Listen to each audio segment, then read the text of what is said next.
সালামু আলাইকুম প্রিয় শিক্ষার্থী, সবাইকে স্বাগত জানাচ্ছি চলতরিতের আরো একটি ক্লাসে। এই ভিডিওতে আমরা আরো একটি গুরুত্বপূর্ণ সার্কিটের তুল্যরোধ নির্ণয় করব। তো সার্কিটটা কি প্রথমত দেখে আসি। এই হচ্ছে মোটামুটি সার্কিটটার ফিগার, যেখানে একটা 35 ভোল্টের একটা ব্যাটারি, সেখান থেকে দুইটা ব্রাঞ্চ, দেন এখান থেকে বিভিন্ন প্রকারের সার্কিটটা চিত্রের মতো করে সজ্জিত। তো এই সার্কিটটার আমাদের তুল্যরোধ বের করতে হবে। তো তুল্যরোধ আমরা বের করব কোন কোন প্রান্তের। ধরো এখানকার আমরা একটা পয়েন্টের নাম দিলাম এ, এবং এখানের এই যে ব্যাটারির যে নেগেটিভ প্রান্তটা সেটার নাম দিতে পারি বি। তাহলে এই এ এবং বি এর মধ্যে যে পুরা সার্কিটটা আছে, এই পুরা সার্কিটটার আমরা তুল্যরোধ বের করব। তো এটা করার জন্য তোমাদের যে প্রসেসটা বলছিলাম, যে বিভিন্ন প্রকার যে পয়েন্টগুলো আছে সেই পয়েন্টগুলোর নামকরণ করতে। যেমন এই পয়েন্টটার নাম দেখো আমি দিয়েছি এ, তাহলে এই রোধটা যখনই ক্রস করবে তখন এটা একটা অন্য একটা পয়েন্ট হয়ে যাবে, তাই না? তাহলে এই পয়েন্টটার নাম আমার কি দিতে হবে? বি তো অলরেডি এখানে দিয়েছে, তাহলে এই পয়েন্টটার নাম আমি দিচ্ছি সি। এখন এটা যদি সি হয় তাহলে খেয়াল করে দেখো তো, এই পয়েন্টটার নামও হবে সি এবং এই পয়েন্টটার নামও হবে সি। কেন? কারণ এর মধ্যে আসলে কোনো রেজিস্ট্যান্স বা কোনো ধরনের কোনো সার্কিট ইকুইপমেন্ট নাই। তাহলে এদিক থেকে খেয়াল করে, এটা যদি বি হয় তাহলে আমি এই পয়েন্টটারও নাম বলতে পারবো বি, এই পয়েন্টটারও নাম বি এবং এই পয়েন্টটারও নাম কি? বি। আর কোন কোন পয়েন্ট থাকলো? তাহলে যে এইখানে একটা পয়েন্ট থাকলে এক্সট্রা থাকতেছে, এই পয়েন্টটা যদি বি হয়, খেয়াল করে দেখো যে এই পর্যন্ত কিন্তু কোনো রোধ নাই, তার মানে এই পয়েন্টটাও বি। ঠিক আছে, তাহলে আমরা কি সব পয়েন্টের নামকরণ করতে পারছি কিনা? এইখানে একটা পয়েন্ট বাকি আছে, তাহলে এটার কি নাম দেওয়া যাবে? এটার নাম দিচ্ছি ডি। তাহলে এই পয়েন্টটাও ডি, এবং দেখো এখান থেকে শুরু করে যে এই পর্যন্ত এটারও কোনো, এর মাঝখানে কোনো রোধ নাই, তাহলে এই পয়েন্টটাও কি? ডি। ওকে, তো টোটাল এখানে কয়টা পয়েন্ট হলো? এ, বি, সি এবং এই যে এখানে একটা ডি পয়েন্ট। তাহলে এই পয়েন্টগুলো নিয়ে, অর্থাৎ এই রেজিস্ট্যান্সগুলো নিয়ে আমরা নতুন একটা সার্কিট এখানে ড্র করব, শুধুমাত্র বোঝার জন্য যে কোন কোন রোধ প্যারালাল আছে, কোন কোন রোধ সিরিজে আছে, এই ব্যাপারগুলো বোঝার জন্য। তাহলে প্রথমত যে দুই প্রান্তের আমি তুল্যরোধ বের করব, ওই দুই পয়েন্টটা একদম একদম দুই প্রান্তে দিয়ে দেবো। ঠিক আছে, একটা হচ্ছে এ প্রান্ত, এটা পয়েন্ট, আরেকটা মনে করছে বি পয়েন্ট, সেটা হচ্ছে এই পয়েন্ট। তাহলে এই এ এবং বি এর মাঝখানে আরও কয়টা পয়েন্ট আছে? একটা আছে সি পয়েন্ট এবং একটা আছে ডি পয়েন্ট। তাহলে মাঝখানে আরও দুইটা পয়েন্ট থাকবে, একটা সি পয়েন্ট এবং একটা ডি পয়েন্ট। ঠিক আছে, সার্কিটটাকে দেখতে, এখানে দেখতে অনেক সময় কঠিন হয়ে যায়, কোন কোন রোধ সিরিজে, কোন কোন রোধ প্যারালালে। ঠিক এই সমস্যাটার থেকে উত্তরণ পাওয়ার জন্য আমি এই সার্কিটটাকে এখানে নতুনভাবে অঙ্কন করে নিচ্ছি। তোমরা যদি এমনি বুঝতে পারো এখানে দেখে, তাহলে সরাসরি প্রবলেমগুলো সলভ করতে পারবে। তো এখন খেয়াল করে দেখো, আমরা একটা করে রেজিস্ট্যান্স নিব, আর এই রেজিস্ট্যান্সটা কোন দুই পয়েন্টের মাঝখানে আছে, এখানে শুধু সেই পয়েন্টের মাঝখানে তাকে প্লেস করে দিলে সার্কিটটা দেখতে অনেকটাই ইজি হয়ে যাবে। যেমন এখানে আছে 2.5 ওহম, এটা আছে কার কার মধ্যে? এটা এ এবং সি এর মধ্যে। তাহলে আমি এ এবং সি এর দুই প্রান্তে কি করে দিব? দুইটা রেজিস্ট্যান্স, অর্থাৎ এই দুই প্রান্ত কানেক্ট করে দিলাম, এখানে একটা রেজিস্ট্যান্স দিয়ে দিব, সেটার মান হবে হচ্ছে 2.5 ওহম। তাহলে এইটা 2.5 বসানোর কাজ শেষ। এবার আমরা এভাবে ধরে ধরে সবগুলো রোধ বসাবো। ঠিক আছে, এরপরে দেখো এই 60 বসাবো। 60 আছে কার কার মধ্যে? 60 আছে সি এবং বি এর মধ্যে, তাই না? তাহলে সি এবং বি, তাহলে সি এবং বি এর মধ্যে দেখো আমি কানেক্ট করে দিচ্ছি। তাহলে সি এবং বি এর মধ্যে এখানে একটা রোধ থাকবে, সেই রোধের মান হবে 60 ওহম। তাহলে এই 2.5 বসানো শেষ, 60 বসানো শেষ। এবারে যে 12ও কিন্তু আসতে দেখো সি এবং ডি এর মাঝে, তাহলে সি এবং ডি এই যে সিম্পলি কানেক্ট করে দিলাম, দিয়ে এখানে একটা রোধ দিয়ে দিব, সেটা কত? 12 ওহম। এরপর এই 6, এটাও কার কার মধ্যে? এটাও সি এবং ডি এর মধ্যে। তাহলে এখানে দেখো আমি এখান থেকে জাস্ট দিয়ে দিচ্ছি একটা সি আর ডি এর মধ্যে আরেকটা রোধ, যেটার মান কত? যেটার মান হবে 6। তাহলে এটা বসানো শেষ। এবার আছে কি থাকলো আর বাকি? যে 15 বাকি থাকলো, এটা হচ্ছে সি এবং বি এর মধ্যে।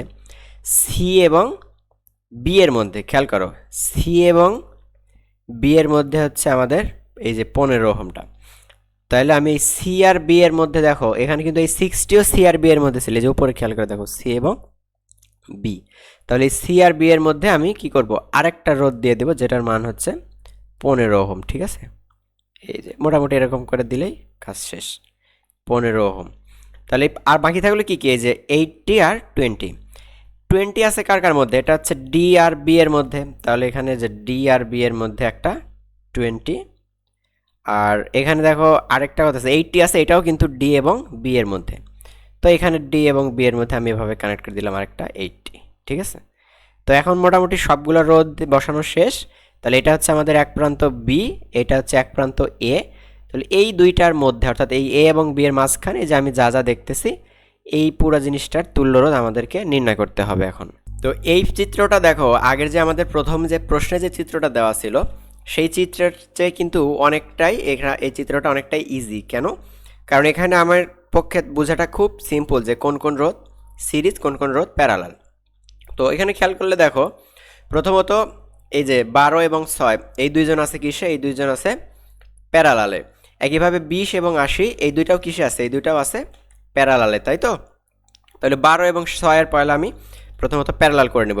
12 এবং 6 এর প্যারালাল করলে কত হবে? 1/r ইকুইভ্যালেন্ট ইকুয়াল টু আমরা জানি কত, 1/r1 মানে 1/12 প্লাস 1/6। তো এই দুইটা ফাইনালি তোমরা তুল্যরোধ ক্যালকুলেট করলে দেখবা এখানে লসাগু আসবে কত? 12। তাহলে এখানে 1 প্লাস 2 অর্থাৎ 3/12। তাহলে 1/r ইকুয়াল টু 3/12, বা এটা যদি আমি কাটাকাটি করি তাহলে হবে 4, 1/4। তো 1/r ইকুয়াল টু 1/4, অর্থাৎ r ইকুয়াল টু 4 ওহম। এটার মিনিং কত? এটার মিনিং হচ্ছে এই যে 12 এবং 6 এই দুইটার তুল্যরোধ কত? তুল্যরোধ 4 ওহম। একইভাবে আমি যদি এখানে আবার এই দুইটার ক্যালকুলেট করি, 20 এবং 80 এই দুইটার তুল্যরোধ কত হয় দেখো, এটাও এখানে ছোটো করে বের করে নিই যে 1/r ইকুয়াল টু 1/80 প্লাস 1/20। তো লসাগু কত? লসাগু 80। তাহলে এখানে হবে 1 প্লাস এখানে হবে হচ্ছে 4, অর্থাৎ 5/80। তো 5/80 মানে কত? 5 দ্বারা কাটাকাটি করে নিচে হবে 16। তো 1/r ইকুয়াল টু যদি 16 হয় তাহলে r ইকুয়াল টু সিম্পলি 16 হবে, ঠিক আছে? তাহলে এই যে 20 এবং 80 যেটা আছে এই দুইটার পরিবর্তে আমি লিখতে পারবো 60 ওহম, এবং 12 এবং 6 ওহম আছে এই দুইটার পরিবর্তে আমি লিখতে পারবো 4 ওহম, ঠিক আছে? তাহলে এই দুইটা যদি আমি রিপ্লেস করি দেখো, তাহলে সার্কিটটা দেখতে কিন্তু অনেকটাই ইজি হয়ে যাবে। অর্থাৎ এই দুইটার পরিবর্তে আমি এখানে দিতে পারবো এখন কত ওহম? এই দুইটার পরিবর্তে এখানে একটা মাত্র রোধ দ্বারা রিপ্লেস করে দিব, যার ভ্যালু হবে 4 ওহম, এবং এখানেও একটা মাত্র রোধ দ্বারা রিপ্লেস করে দিব, যার ভ্যালু কত? 16 ওহম, ঠিক আছে? তাহলে এই দুইটা যদি এখন আবার খেয়াল করো ভালো মতন, এই 4 ওহম আর 60 ওহম এরা কিন্তু আছে সিরিজ, তাই না? তাহলে 4 আর 16 সিরিজ করলে আবার কত হবে? সিরিজে করলে সিম্পলি দুইটার যোগ করলে হয়ে যাবে, অর্থাৎ 16 আর 4 যোগ করলে কত হবে? 20 ওহম, ঠিক আছে? তাহলে এখানকার এই ব্রাঞ্চটার আমি ফাইনাল রেজিস্ট্যান্সটা পেয়ে গেলাম, সেটা হচ্ছে 20 ওহম, ঠিক আছে? একটা মাত্র রোধ দিয়ে দিলাম 20 ওহম। এইবার যদি খেয়াল করো এখানে সি এবং বি এর মধ্যে এখন টোটাল রোধ চলে আসলো তিনটা, একটা 20 ওহম, একটা 60 ওহম এবং একটা 15 ওহম। তাহলে এই তিনটা আবার কিসে আছে? এই তিনটাও আছে কিন্তু প্যারালালি, তাই না? তাহলে এই তিনটার প্যারালালের যে তুল্য রোধটা সেটা কত হবে? দেখো 1/r equivalent equal to 1/20 plus 1/60 plus 1/15। এই তিনটার লসাগু কত? এই তিনটার লসাগু কিন্তু 60। তাহলে 20 60-র মধ্যে কয়বার ভাগ যাবে? 3 বার। তাহলে এখানে হবে 3 প্লাস এখানে হবে 1 প্লাস এখানে হবে 4। তাহলে এই তিনটা যোগ করলে কত হবে?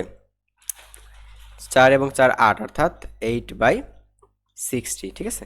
তো 1/r ইকুয়াল টু 8/60, তাহলে r ইকুয়াল টু কত হবে? 60/8। এখান থেকে তাহলে আমরা পাচ্ছি r ইকুয়াল টু 60/8 ওহম। এটা কারো ছোট করা যাবে।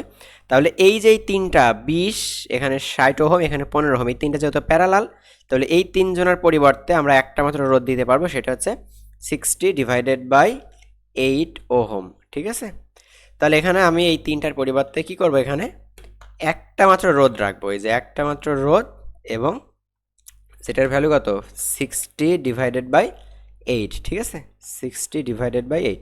এখন খেয়াল করো পুনরায় যে এই 60/8 এর সাথে আবার এখানে যে আমার কত আছে 2.5, এরা কিন্তু আবার এক লাইন বরাবর আছে, তাই না? মানে এটা হচ্ছে সিরিজ কম্বিনেশন। তাহলে আমি ফাইনাল যে তুল্যরোধটা পাবো, ফাইনালি আর ইকুইভ্যালেন্ট কত হবে? এখানে আছে 2.5 প্লাস এখানে 60/8, ঠিক আছে? তো এটা ফাইনাল ক্যালকুলেশন যোগ করে তোমরা দেখবে এটার রেজাল্ট আসবে 10 ওহম, ঠিক আছে? তাহলে এইটা হচ্ছে মূলত এই সার্কিটটার তুল্যরোধ। তো এখানে এই চিত্রটা আসলে আমি জাস্ট তোমাদেরকে বোঝানোর জন্য দিয়েছিলাম যে তোমরা যাতে সার্কিটগুলো খুব ইজিলি বুঝতে পারো, কোন কোন রোধ সিরিজ, কোন কোন রোধ প্যারালাল, ঠিক আছে? তো এই প্রসেসটা অ্যাবসলিউটলি কাজ করবে, যত কঠিন সার্কিট হোক প্রত্যেকটা সার্কিটের ক্ষেত্রেই কিন্তু প্রবলেমগুলোকে অনেকটাই ইজি করে দেবে, ঠিক আছে? তো এই ভিডিওটা এই পর্যন্তই থাকবে। ভালো থাকবে সবাই, দেখা হবে পরবর্তী ভিডিওতে।